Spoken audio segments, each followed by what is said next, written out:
Here's how to update a boring entryway on a budget. First, run to your local hardware store and grab 2 beadboard panels. Then grab a nice baseboard. Now when you get home, it's gonna be hard to wait, but you need to wait 48 hours for the paneling to adjust to the humidity of your home. If you don't wait, you'll get lots of warping and shrinkage. Once the wait is over, you can go ahead and start brad nailing your paneling to the wall. Now measure the remaining space, transfer it to your second panel, and cut. Once you get that panel nice and secure, caulk the seams and edges. Now to finish off these nail holes. If you had some sticking out like I did, normally you want to use a nail punch for this, but I didn't have one, so I decided to use a screwdriver with my hammer and it works just fine. Now it's time for that upside down baseboard. Pop it at the top of your paneling, making sure that it's very level, and nail it into place. Caulk any remaining seams and get to painting. Do not cheap out on the brand of paint here, because this is going to be a very high traffic area. You're going to have keys and coats brushing up against it all the time. So I used Duration by Sherwin-Williams in the color Eventide. And you can use a little craft brush and wall paint to touch up. Now it's time to add the hooks. And now for some styling. I am so happy with how this turned out. It is exactly what I was hoping for, and it was so budget friendly. It was only a few cuts, so it was really easy to do. But I think this looks quite professional. I hope this gave you some ideas on what to do with your entryway, and thanks for watching Hometalk. Head to a hardware store and grab a very large piece of foam board. Then find a very large piece of fabric that is even bigger than the foam board. I shopped my house and found an old curtain panel that was the perfect size. I cut the fabric ties off the top and was ready to roll. Try to get any wrinkles out of the fabric at this time. You will need a big space to work. Lay your fabric out with the print side facing down. Then place the foam board on top of the fabric with at least 2 inches of fabric on each side of the board. Starting on the short side of the foam board, wrap the fabric over the top of the board, pull it taut, and staple with a staple gun. A hand stapler will work just fine for this. Pulling the fabric taut and laying a staple. Once the short ends are stapled, go to a long side of the board. Start in the center, pull the fabric firmly, and staple. Staple this side evenly back and forth until the entire side is stapled. Repeat the same process for the fourth side. Now take a whole bunch of command strips and apply them to the back side of the board around the entire perimeter. Don't apply to the fabric, just to the board itself. Peel off the back coverings from the command strips and get ready to hang this on the wall. You can hang this either horizontally or vertically, depending on your space. The pattern on my board made it perfect for vertical hanging. You now have an enormous bulletin board to use. I'm using mine in our mudroom as our family central communication board. Hang family names with a clipboard of the daily to-do list. Pin up a calendar, family photos, small shopping bags, inspirational quotes, and fun decorative items.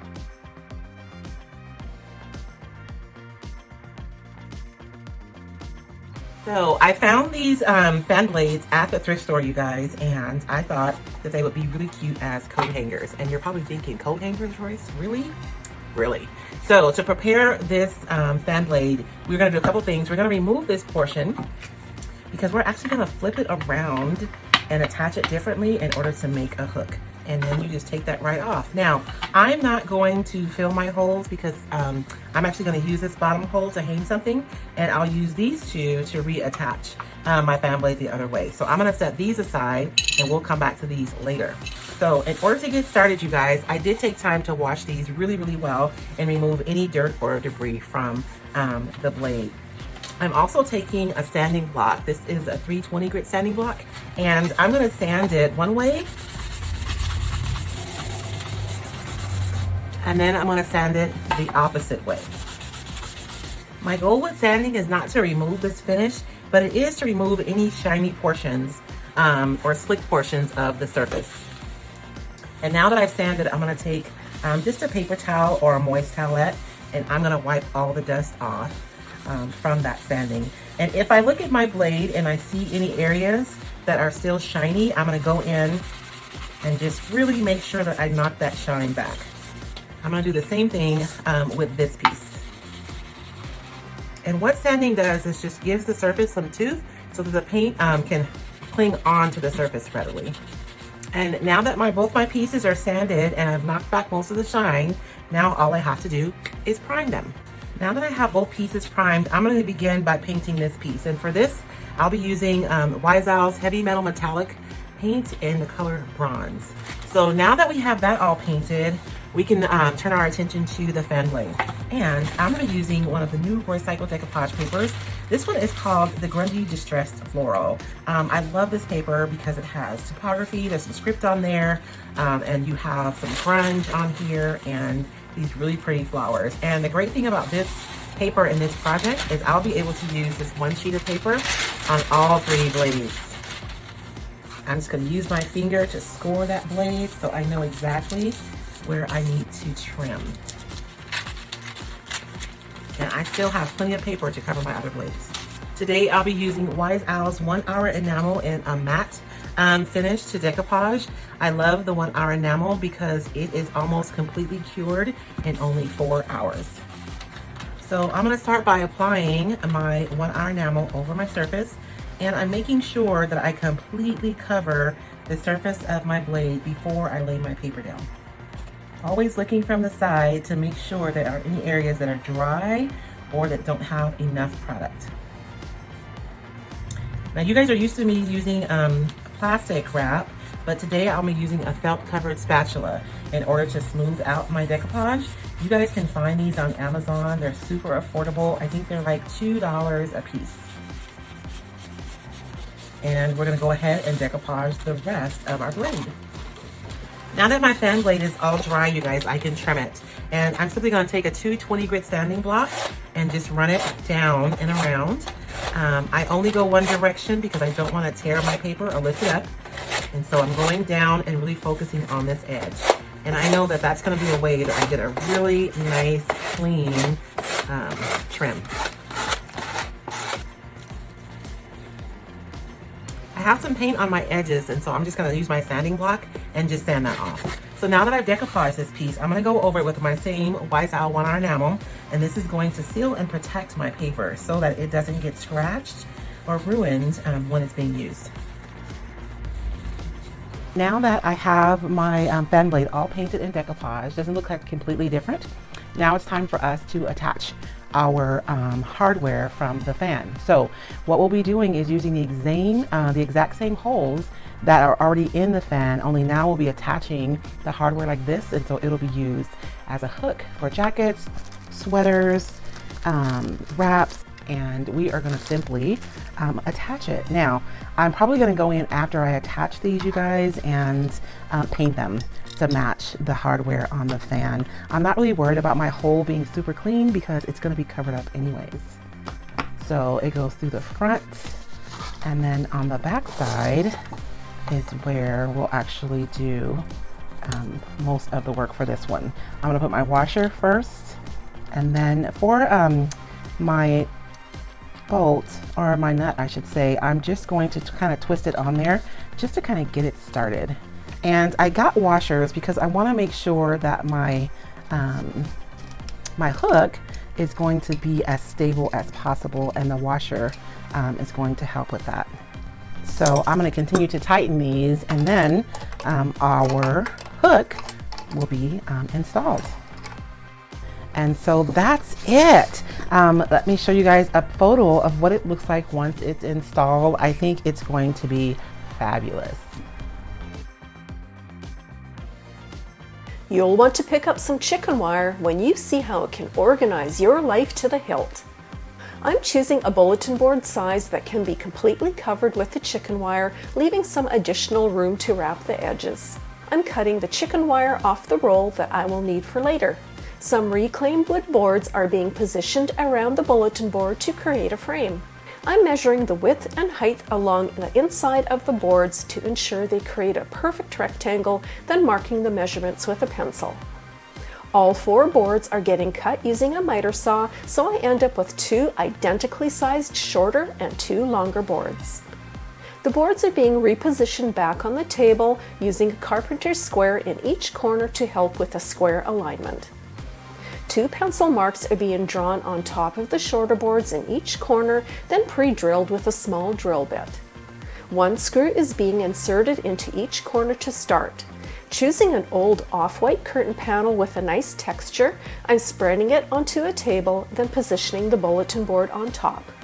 Using scissors, I'm cutting around the bulletin board, leaving enough seam allowance to fold over the edges. The fabric is getting ironed, then placed back down on a clean table, good side down. With the bulletin board back on top, good side down, I'm folding the fabric around the short edge of the bulletin board first, then stapling the two corners in place. More staples are being added as needed, pulling the fabric smooth as I work.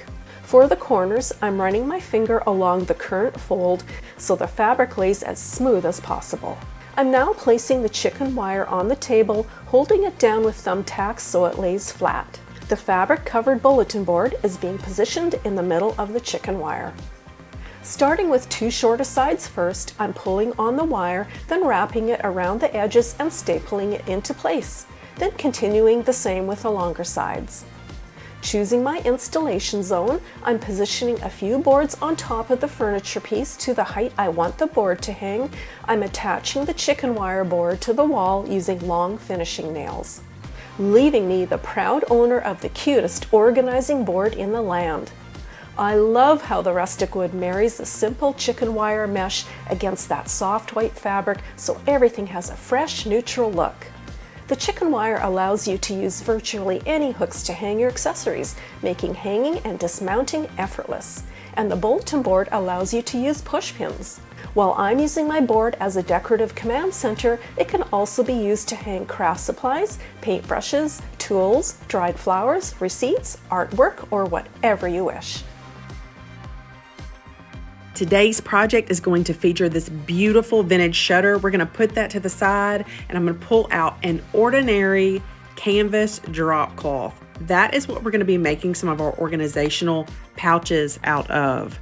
So canvas drop cloth is great for DIY and crafting. I do recommend that you go ahead and give it a hot wash and dry so that it shrinks up.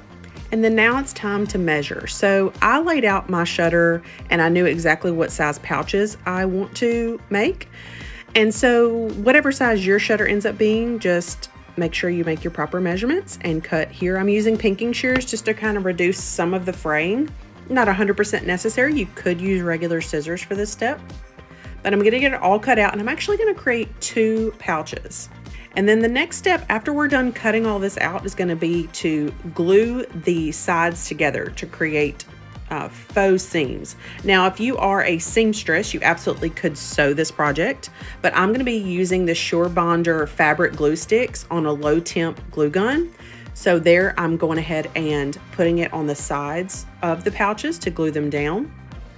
I did create a lip at the top of my pouch just for some extra strength for the fabric. I love the canvas because it's super durable, but just that added strength for, since I'm gonna be hanging paperwork and mail and stuff like that. Okay, so once you've got it all glued, you're actually going to flip it inside out. All right, next, like I said, we're gonna pull out our shutter. It's a big one now. You may end up choosing a smaller one for your liking, but I had this beautiful French New Orleans shutter in my vintage stash and I couldn't wait to create something with it.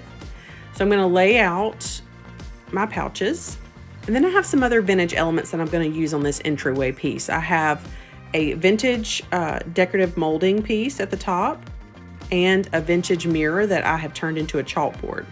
Next, I'm going to grab my drill.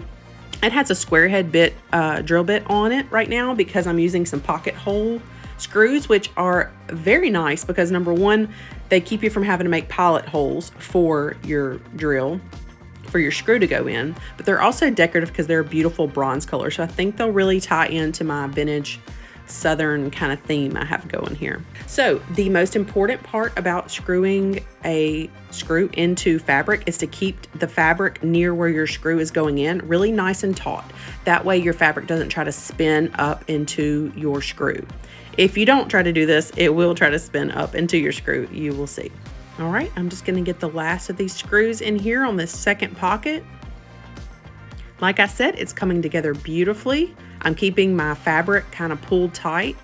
One of my pockets is a little bit deeper than the other. I did that just because I was thinking about paperwork and things like that that might be put in there that would be a little bigger. Now, I also have these beautiful antique library kind of labels. They're vintage inspired reproduction, but I just use a little hot glue to glue them on the front of each pocket. And I'm going to be able to slip a little piece of cardstock in those to change out the labels whenever I like. So that's going to be fun. Now I'm going to use those other 2 pocket hole screws that I told you I had. And I'm going to place those just in the center. And I have a little bit of hanging rope on the back of that decorative molding and on the back of that chalkboard mirror. And that's just going to be what hangs on my pocket hole screw.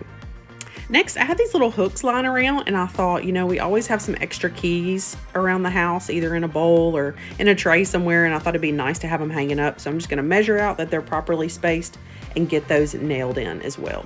I did have to drill some pilot holes for these because I was not using screws, so I'm just drilling little tiny pilot holes to let the nail go in easier.